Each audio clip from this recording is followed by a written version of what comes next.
देखिए, पश्चिम बंगाल में जो हिस्सा है, हिंसा हो रही है, वो स्वयं उसकी ज़िम्मेदार वहाँ की मुख्यमंत्री हैं।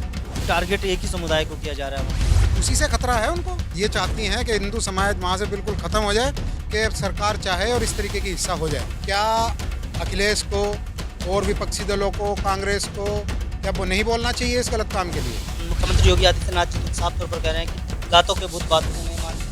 उत्तर प्रदेश में पहले ही लातों के भूत थे, नहीं मान रहे थे। जब लातें चली, इलाज हुआ, बुलडोज़र चला, आज सब लाइन में हैं। दलितों पर ही अत्याचार हो रहा है।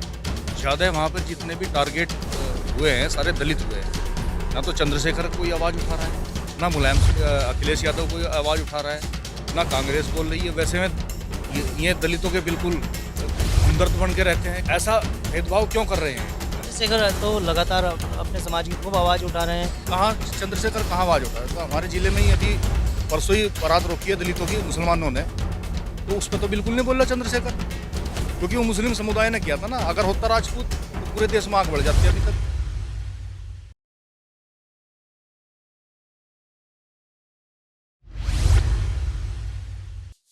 वक्फ बोर्ड कानून बनाए जाने के बाद पश्चिम बंगाल में हिंसा भड़क उठी है। इसके विरोध में सनातन धर्म प्रेमियों को लगातार टारगेट किया जा रहा है। खास बात यह है कि वहाँ की मुख्यमंत्री ममता बनर्जी और तमाम विपक्षी दल चुप्पी साधे हुए हैं। इस पर बातचीत कर लेते हैं। हमारे साथ सहारनपुर के कुछ समाज सेवी हैं कि जो वक्फ बोर्ड संपत्ति को लेकर जो कानून बना है, इसके विरोध में जो हिंसा भड़क रही है और उसमें सीधे तौर पर जो एक समुदाय को टारगेट किया जा रहा है, इस पर क्या कुछ कहना है? सबसे पहले आपके पास आएंगे, किस तरह से देखते हैं पश्चिम बंगाल में हुई हिंसा? देखिए, पश्चिम बंगाल में जो हिस्सा है, हिंसा हो रही है, वो स्वयं उसकी ज़िम्मेदार वहाँ की मुख्यमंत्री हैं और वो वोट की राजनीति के चलते हुए उन्हें इस बार लग रहा है कि शायद तेरी सत्ता चली जाएगी, तो वो इस तरह की हिंसा कराई जा रही है उनके द्वारा। किस तरह से देखते हैं, क्योंकि टारगेट एक ही समुदाय को किया जा रहा है वहाँ? उसी से खतरा है उनको। बिल्कुल ये चाहती हैं कि हिंदू समाज वहाँ से बिल्कुल ख़त्म हो जाए और मुस्लिम समाज उनको सपोर्ट करे और उनकी सत्ता बनी रहे और वो पूरे तरीके से उनको टारगेट करा के, वरना ऐसे कोई मतलब ही नहीं होता कि सरकार चाहे और इस तरीके की हिस्सा हो जाए, हो ही नहीं सकती। उसका एग्जाम्पल आप उत्तर प्रदेश में देख सकते हैं योगी आदित्यनाथ जी की सरकार को देखते हुए। आज क्यों हिस्सा नहीं होती यहाँ पे? पहले कभी भी कहीं पे भी झगड़े हो जाते थे, सब कुछ खत्म कर दिया। लेकिन केवल और केवल वो अपनी वोट की राजनीति करते हुए एक समुदाय को टारगेट बना के और एक समुदाय को टारगेट बनवाकर इस तरीके के कार्य करवा रही है। लेकिन विपक्ष दल है जो, चाहे वो समाजवादी पार्टी हो, कांग्रेस पार्टी हो या अन्य क्षेत्रीय दल हो, पश्चिम बंगाल को तमाम दल चुप्पी साधे हुए हैं। देखिए, पूरे भारत में 5-7 प्रदेश रह गए और इनकी इन हरकतों की वजह से ही रह गए। क्या अखिलेश को और विपक्षी दलों को, कांग्रेस को, क्या वो नहीं बोलना चाहिए इस गलत काम के लिए? अरे जो गलत है कम से कम उसके बारे में बोल तो सकते हो आप। ठीक है, आपका गठबंधन है। गठबंधन का मतलब ये थोड़ा ही है कि अगर आपका साथी है और वो गलत काम कर रहा है तो आप उसको सपोर्ट करोगे। आपको उसे कम से कम टोकना चाहिए कि इस तरीके के गलत करते वहाँ हो रहे हैं, उस काम को रोका जाए। उसके और तरीके बहुत हैं, आप अपना प्रचार कीजिए, अपना विकास कीजिए, उससे आप मुख्यमंत्री बनिए ना। झगड़ा करा के लोगों को मरवा के थोड़े मुख्यमंत्री बन जाएंगे। और इस बार उनकी यही बौखलाहट है और सही बौखलाहट है, इस बार वो वहाँ से साफ हो रही हैं। हाँ, मुख्यमंत्री योगी आदित्यनाथ जी तो साफ तौर पर कह रहे हैं कि लातों के भूत बातों से नहीं मानते। इलाज में नहीं, बिल्कुल सही बात है। इस तरीके का व्यक्ति जो काम करता है, आप तो उसका एग्जाम्पल उत्तर प्रदेश में देख सकते हैं। उत्तर प्रदेश में यही हुआ है। उत्तर प्रदेश में पहले ही लातों के भूत थे, नहीं मान रहे थे। जब लातें चली, इलाज हुआ, बुलडोज़र चला, आज सब लाइन में हैं। पहले कभी देखा करते थे, टीवी चलता था तो इस तरह का कोई झगड़ा या कोई वक्फ बोर्ड का विरोध कोई हुआ तो 10 शहरों का नाम कम से कम उत्तर प्रदेश का आता था। इस बार हमें बड़ी खुशी हुई, हमने देखा, हम कहीं पे थे बाहर रूम में देखा कि कहीं कोई एक सिंगल शहर में कोई एक पत्थर नहीं चला, किसी ने एक गाली तक नहीं दी।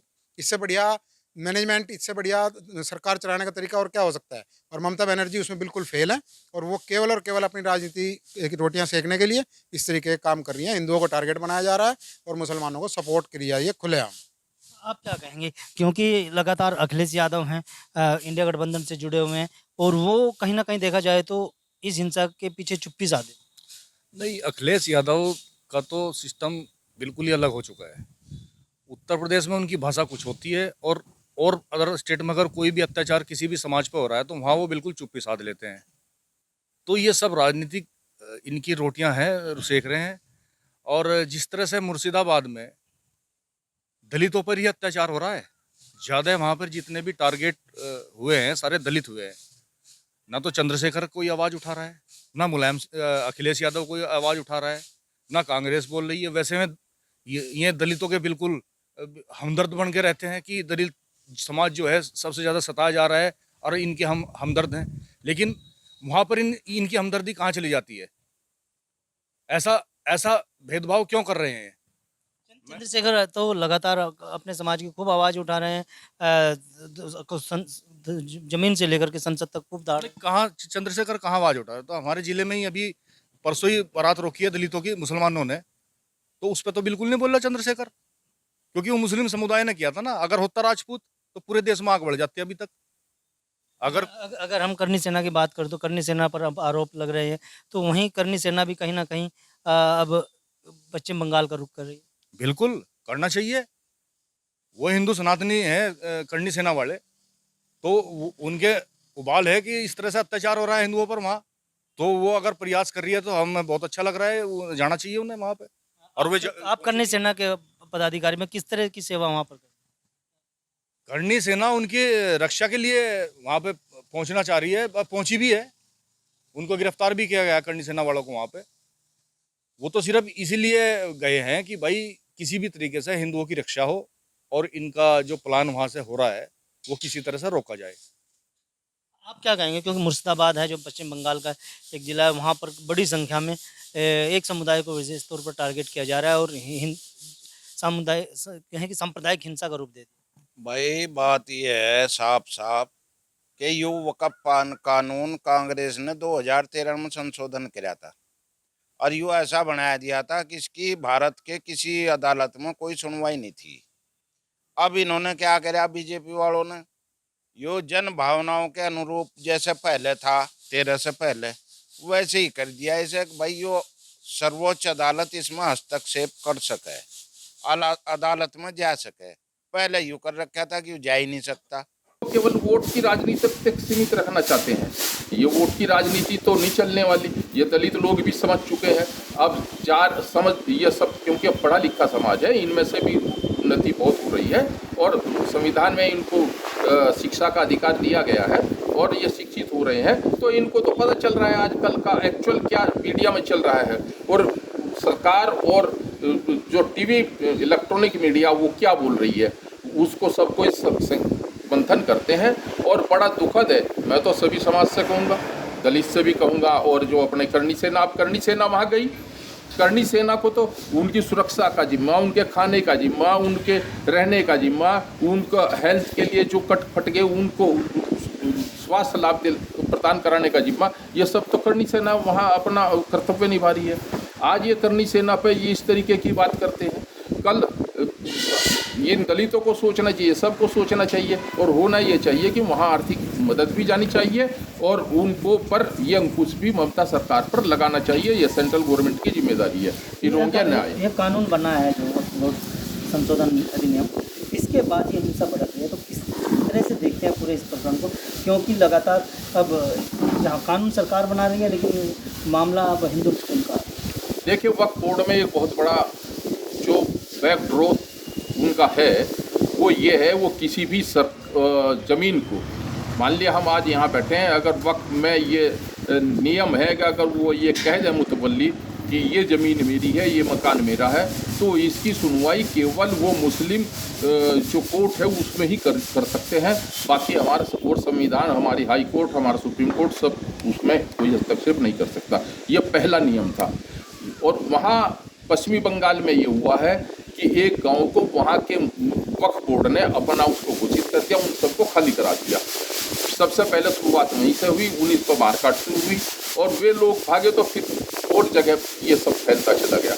ये इस तरीके का कि ये कह देना वक्फ बोर्ड को कि भाई हम जो है किसी भी ज़मीन को अपना बना लेंगे, ये गलत बात है। वक्फ का मतलब है हमारा ईश्वर के माध्यम से या अल्लाह के उसमें, तो वो उसको दान करना, और दान स्वेच्छा से होता है, ये ज़बरदस्ती का दान नहीं होता है।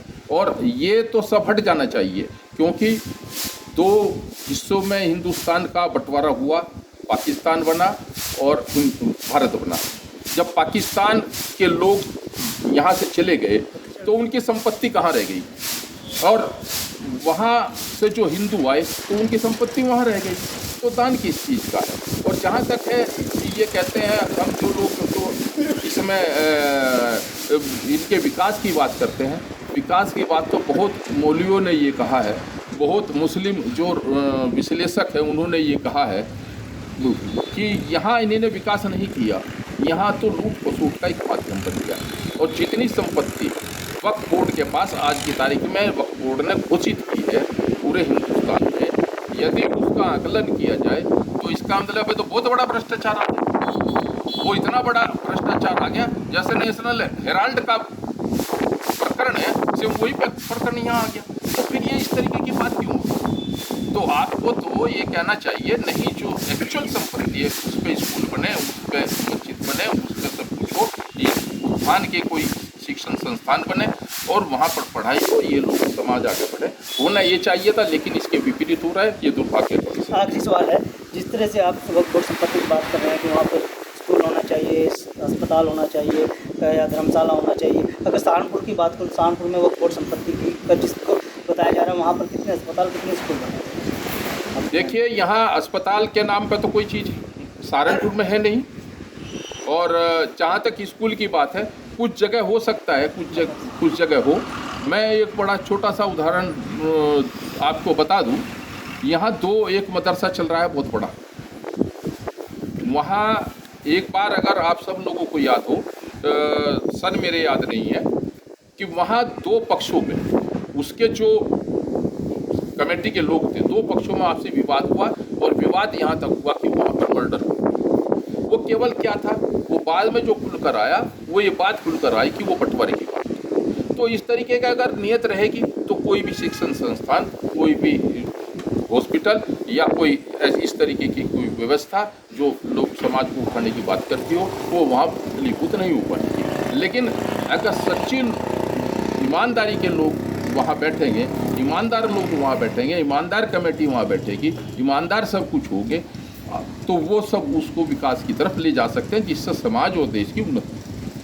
बहुत बहुत धन्यवाद आप लोगों का। ये थे हमारे साथ सहारनपुर के कुछ समाजसेवी जिन्होंने बंगाल में हुई हिंसा पर अपनी बात रखी और इनका साफ तौर पर कहना है कि जो विपक्षी दल के तमाम नेता, चाहे वो अखिलेश यादव हो, चंद्रशेखर आज़ाद, नगीना से सांसद हो या फिर ममता बनर्जी हो, तो कहीं ना कहीं देखा जाए जो ये चुप्पी साधे हुए हैं तो इनका खुला समर्थन इस हिंसा को मिल रहा है। इनका ऐसा कहना है, और पश्चिम बंगाल के जो मुख्यमंत्री ममता बनर्जी है वो इस हिंसा के पीछे को बड़ी जिम्मेदार बता रहे हैं। वीडियो के बारे में आपकी क्या राय है?